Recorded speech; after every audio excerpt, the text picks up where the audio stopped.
अजीज़ तलबा व तालिबात, आगे बढ़ते हैं। नाश्ते के बाद जब मैदान में पहुंचे तो सार्जेंट मेजर को गैर हाजिर पाया।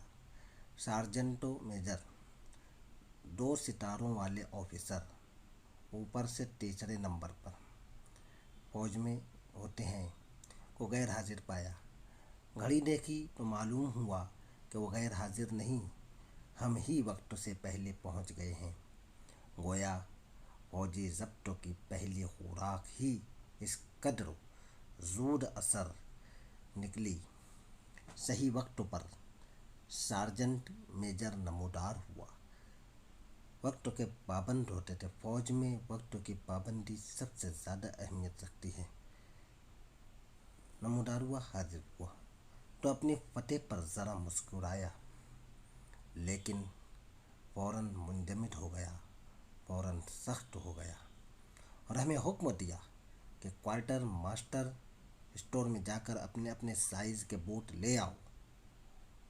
बूट देखे तो महसूस हुआ कि पहनने को वो चीज़ दी जा रही है जो गेंडों के पाँव के लिए ज़्यादा मौजू है, मुनासिब है। और जब पहनकर 2-4 कदम चलने की कोशिश की तो यूँ लगा जैसे नंगा पर्वत घसीट रहे हैं। नंगा पर्वत ये एक चोटी का नाम है, एक पहाड़ी का नाम है जो बहुत ऊंची है। फौजी कैडेट ने आहिस्ता से कह दिया कि इन बूटों के साथ तो डबल भी करना पड़ेगा। डबल फौजी कवायद के मुताबिक तेज़ चलना। ये सुना तो तमाम सिलसिले कराक्रम सर पर आ पड़ा। सिलसिले कोहे कराक्रम पाकिस्तान, चीन और भारत के सरहदी इलाकों में वाक़ है। ये दुनिया के चंद बड़े पहाड़ी सिलसिलों में शामिल है। कराक्रम तुर्क ज़बान का लफ्ज़ है जिसका मतलब है काली भुरभुरी मिट्टी। ड्रिल के आगाज़ से पहले कप्तान साहब ने टर्न आउट यानी यूनिफॉर्म वगैरह का मुआयना किया। ड्रिल लड़ाई की तरबियत के लिए वर्जिश के तौर पर करते हैं। सख्त मेहनत, इसमें रनिंग, दौड़ना, राइफ़ल, हर किस्म की फ़ौजी ट्रेनिंग होती है। ड्रिल के आगाज़ से पहले कप्तान साहब ने टर्न आउट यानी यूनिफॉर्म का मुआयना किया।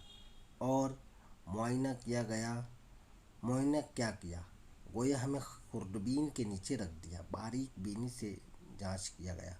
हमने ड्रिल में शिरकत से पहले फौजी कैडेट को बूट, पट्टी, नंबर, बटन, पेटी, फ्लैश वगैरह दिखा ली थी, लेकिन कंपनी कमांडर साहब ने हमें देखते ही जैसे पहचान लिया और फरमाया, कैडेट नंबर 15, कॉलर पर एक सफ़ेद ज़र्रा, इनकरेक्टली ड्रेस्ड, सज़ा 3 एक्स्ट्रा ड्रिल। मामूली गलतियों पर फ़ौज में सज़ा दी जाती थी और बहुत सख्त सज़ा। इसके बाद ड्रिल शुरू हुई और खूब तेज़ी और टुंडी मतलब तेज़ी से हुक्म मिलने लगे। सीधे देखो, छाती बाहर, थोड़ी ऊपर बाजू हिलाओ, होल्ड, हिलो मत, मक्खी मत उड़ाओ, हंसो मत, वगैरह वगैरह। इन सब में हिलो मत के हुक्म पर अमल करना अज़ाबे अजीम था। सीधे बुत बने खड़े हैं कि कान पर खुजली महसूस होती है। अब हाथ को जुम्बिश देना जुर्म है। जुम्बिश हरकत, कंधा कान तक नहीं पहुंच सकता। कान का खुद हिलना मंशाए फितरत की मंशा के मुताबिक नहीं, और वहाँ तक हाथ ले जाना मंशाए सार्जेंट नहीं, यानी सार्जेंट के मंशा के बगैर हम हाथ हिला नहीं सकते वरना सज़ा के मुस्तहिक होंगे। ऐन उस वक्त एक मक्खी नाक पर हाजिर हुई। मक्खी को फना करने की बेपनाह ख्वाहिश दिल में पैदा होती है, लेकिन सार्जेंट से आँख बचाना किरामन कातिबीन। किरामन कातिबीन 2 फरिश्ते जो हमारे कांधों पर है, जो हमारी एक एक बात को वो हमारी ज़िंदगी की किताब में दर्ज करते हैं। से आँख बचाना है। मक्खी पर दस्त दराजी का ख्याल आया, यानी दस्त दराज से हाथों से पकड़ने का या मारने का ख्याल आया तो सार्जेंट गोया हाथ हिलाने के ख्याल ही को देख लेता है और अपनी गैर तालीम याफ्ता तबके की अंग्रेज़ी में चिल्ला उठता है, डोंट किल नो फ्लाई, यानी मक्खी मत मारो।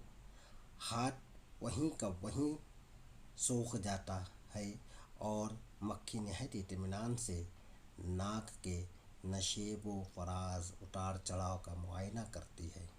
ऐसे इश्तियाल अंगेज़ हालात में, ऐसे सख्त हालात में बेहरकत खड़े रहना सही मानों में नफ्स कुशी थी, अपने नफ्स को कत्ल करने वाला। इस वक्त ज़िंदगी की वाहिद ख्वाहिश, ज़िंदगी की सिर्फ एक ख्वाहिश सिर्फ इतनी होती कि कब ड्रिल ख़त्म हो और जी भर कर नाक और कान खुजाएं, और बिलाखिर जब ड्रिल ख़त्म होती और हम बिला खौफ ताज़ीर कानों को छू सकते, बगैर बगैर खौफ के, बगैर कानून खौफ के कानों को छू सकते और मक्खियों को उड़ा सकते, तो हमें महसूस होता कि कान खुजाना और मक्खी उड़ाना भी किस कदर अजीम अय्याशी है। बहुत अच्छा लगता था। बल्कि इसी खुशी में वो आबले भी भूल जाते थे जो इन आहनी बोटों के अंदर ही बनते और फूटते थे। आबले छाले, आहनी लोहा बूट, जो फौजियों को पहनने का जो बूट होता था, बड़ा ही सख्त तो हुआ करता था। ड्रिल के बाद तमाम परेड पढ़ाई या पिस्तौल और मशीन गन वगैरह की सिखलाई के थे। अगरचे लेक्चरों के कमरों तक जाना भी चप रास्त चप बाएं रास्त दाएं या डबल मतलब तेज चलने के ताबे था, यानी हमें जहाँ भी जाना था मार्च करके जाना पड़ता था। ताहम कमरों के अंदर 10 टोपा हाथ पैर की हरकत पर पाबंदी न थी। मसलन मक्खी या मच्छर से तहफ़्फ़ुज़ हमारे बस की बात न थी। इनकी नाजायज़ परवाज़ पर हम हस्ब ज़रूरत हाथ पाँव हिला सकते थे और फ़कत इतनी सी आज़ादी से ज़िंदगी में कैफ बाकी था, सुरूर बाकी था कि जब तो हम कमरे में होते हैं जब भी आज़ादी होती है। कमरे के बाहर हम किसी से कुछ बात करते हुए भी अगर पकड़े गए तो हम सज़ा के मुस्तहिक हो जाते थे। गरज ये कि लेफ्टेनी कर्नल का वो हसीन और जमील कसर महल जिसे हमने तसव्वुरात के मुँह कलम, यानी मुसव्विर का बरस से बनाया, ख़याली तस्वीर बनाई और सजाया था, पहले ही रोज़ मुनहदिम हो गया, बिखर गया, टूट गया, ढह गया। और ये अभी इब्तिदा थी, जो कुछ आगे हुआ इसकी रुदात तवील भी है और जाँ गसल जान को जलाने वाला। आखिर एक रोज़ मालूम हुआ कि हम लेफ्टिनेंट हो गए, हम कर्नल हो गए, हम लेफ्टिनेंट बन गए। चिनांचे हम ज़ाती तजुर्बे की बिना पर कह सकते हैं कि हज़ारों साल नरगिस अपनी बेनूरी पे रोती है, बड़े मुश्किल से होता है चमन में तीता पर पैदा। अज़ीज़ तलबा व तालिबात, यहाँ पर हमारा ये सबक ख़त्म हुआ। इसके अंदर हमें जा बजा तंज़ भी नज़र आया।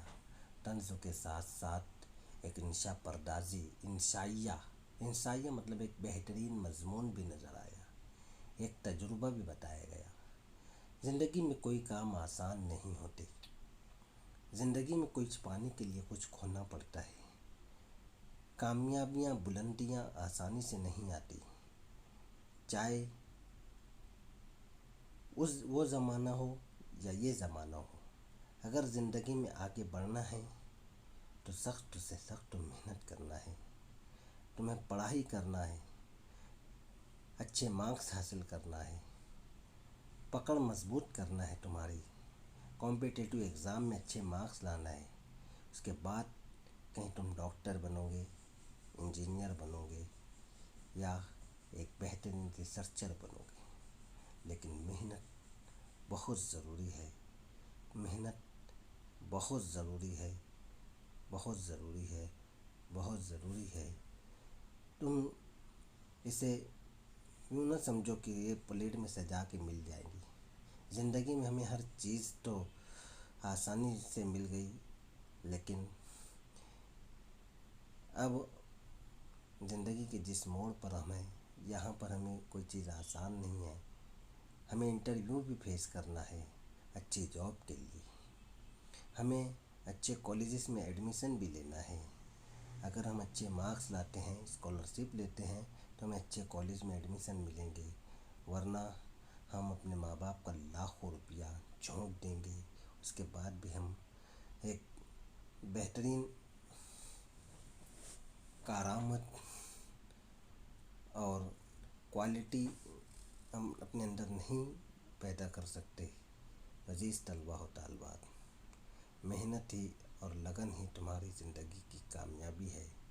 اگر اپنے ماں باپ کو آپ لوگ ماں باپ کا پیسہ بچانا چاہتے ہو تو آج محنت کرو، کیونکہ 33% رول ٹیچرز کا ہوتا ہے، 33% رول آپ لوگوں کا ہوتا ہے، بچوں کا ہوتا ہے، 33% رول اپنے پیرنٹ کا ہوتا ہے۔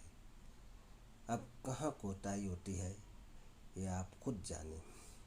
لاک ڈاؤن کے پیریڈ میں اور اچھی طریقے سے پڑھائی ہونا چاہیے تمہیں، لیکچرز وغیرہ برابر ہو رہے ہیں، ہر اپنی کاپی کو ہر سبجیکٹوں کی کاپی بنائیں اور ڈیفیکلٹی نوٹ بک بھی بنائیں، گاہیں بگاہیں ٹیچر سے آ کر اپنی ڈیفیکلٹی دور کریں اور اپنی نالج میں اضافہ کریں۔ یہ سبق یہاں ختم ہوتا ہے۔ آپ لوگ اسکرین پر سوال و جواب دیکھ رہے ہیں جو کہ خاکے پر مبنی سرگرمیاں ہیں۔ سبق سے موضوع لفظ تلاش کر کے شبکی خاکہ مکمل کرنا ہے۔ پیراگراف پڑھنے کے بعد ہی ہم یہ اس کے اندر کے تمام خانوں کو بھر سکتے ہیں۔ پھر استقبال کے مصنف کے توقعات، جب وہ لیفٹنی کے لیے ریلوے اسٹیشن پہ پہنچتے ہیں اس کے تعلق سے معلومات ہے اس میں، مقامات، انٹرویو، ٹریننگ، اس کے تعلق سے ہم خاکہ، پھر سوال و جواب ہے اس کے اندر، پھر ہدایت کے مطابق درج ذیل سرگرمیاں مکمل کیجیے، یہ سوال و جواب، اسباب بیان کیجیے، جملوں کی استحسانی وضاحت کیجیے، ذیل میں دیے ہوئے موضوعات پر ذاتی رائے بھی دیجیے، اپنی رائے۔ اب اس سبق پڑھنے کے بعد، سننے کے بعد آپ کے اندر کون سا ایک ذاتی رائے ابھرتی ہے اس کو لکھنا ہے۔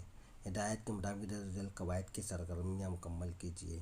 سرگرمی منصوبہ اور تصاویر دیکھ کر آپ اندازہ لگا لیجیے کتاب کی کہ کس طریقے سے سخت ٹریننگ ہو رہی ہے، ڈرل ہو رہی ہے، اور اگر اس کے ساتھ سارجنٹ بھی چل رہے، یہ سارجنٹ کسی کو غلط طریقے سے ٹریننگ کرتے ہوئے دیکھتا ہے تو اس کو الگ سے سزا بھی دیتا ہے، پوری یونٹ کو سزا دیتا ہے ایک کی وجہ سے۔ تو سبق یہاں ختم ہوا۔ خدا حافظ، اللہ حافظ، السلام علیکم۔